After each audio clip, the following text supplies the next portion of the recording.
Hi, I thought I would talk to you guys a little today about EMDR. So EMDR stands for Eye Movement Desensitization and Reprocessing. And what it involves is back and forth eye movements or tapping or auditory alternating tones that help the brain to organize information in a way that's more adaptive. Typically, like traumatic information or disturbing information, memories that are held in a way that have some sort of negative impact on us in the way that we feel or our thoughts or behavior or our reactions to triggers.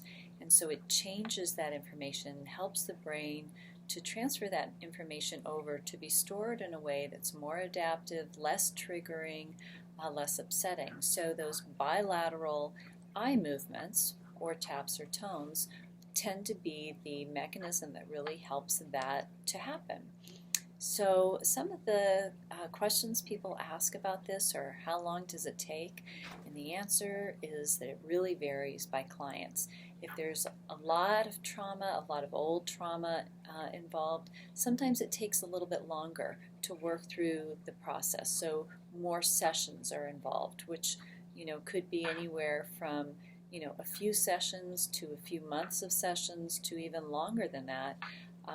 It could be, a year's worth of therapy for really complex cases that have a lot of old trauma or early developmental trauma. But other than that, sometimes it can be much quicker if it's really just a single incident trauma. Sometimes that can be resolved in as few as, just a few sessions. So it really does vary by client. Some of the other questions that I get are things like, well, will we ever talk during the EMDR?